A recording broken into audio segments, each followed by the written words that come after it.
कुनै पनि कीटाणुले हाम्रो शरीरमा आक्रमण गर्यो भनेदेखि कीटाणुले हाम्रो शरीरलाई हानि नपुर्याओस् भनेर चाहिँ हाम्रो शरीरले आफैले चाहिँ आफ्नो तापक्रम बढाइदिने हुन्छ र त्यो तातोपनालाई चाहिँ हामीले चाहिँ ज्वरो भनेर भनिन्छ। अब हामीले नाप्दाखेरि चाहिँ 900 वा सोभन्दा बेसी डिग्री फ्यारेनहाइटमा आएको छ भनेदेखि ज्वरो भन्यो र सेल्सियसमा भयो भनेदेखि चाहिँ 38 डिग्री सेल्सियस र त्योभन्दा माथि चाहिँ हाम्रो शरीरको तापक्रम छ भनेदेखि चाहिँ ज्वरो भनेर भनिन्छ। ज्वरो भनेको एउटा लक्षण मात्रै हो।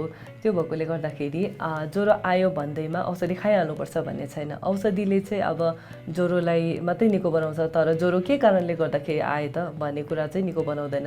तर केही गरी चाहिँ अब ज्वरो सँगसँगै अब ज्वरो चाहिँ एकदमै धेरै आइरहेको छ र ज्वरो सँगसँगै जिउ एकदमै सबै जिउ दुखाइ भइरहेको छ, जिउलाई एकदमै असजिलो भइरहेको छ भनेदेखि चाहिँ औषधि खाँदा पनि मिल्यो। धेरै जस्तो चाहिँ अब ज्वरो चाहिँ 2-3 दिनमा आफै नै निको भएर जाने गर्छ। तर केही गरी चाहिँ 5 दिनभन्दा बेसीसम्म 105 डिग्री फ्यारेनहाइट भन्दा बेसी ज्वरो आयो अनि त्यसै गरेर चाहिँ अब ज्वरो सँगसँगै छाती, पेट र टाउको पनि दुखिरहेको छ, त्यसै गरेर सास फेर्न गाह्रो भयो अनि खोकी लाग्ने अथवा बान्ता आइरहेको छ अनि त्यसै गरेर चाहिँ मुख एकदम सुक्खा भएर चाहिँ केही गरी अब पिसाब एकदम कम आउन थाल्यो अथवा पिसाब आउँदै आएन अथवा पिसाब आए पनि पिसाब एकदमै पोल्ने आइरहेको छ, त्यस्तै गरेर चाहिँ छालामा चाहिँ अब डाब्राहरू आउने यस्तो खालको अवस्था भयो ज्वरोसँगै भन्यो भनेदेखि चाहिँ तपाईँले चाहिँ तुरुन्तै स्वास्थ्य चौकी अथवा अस्पताल जानुपर्ने हुन्छ। यसको पुरा भिडियो युट्युबमा छ, हेर्न नबिर्सिनुहोस् है।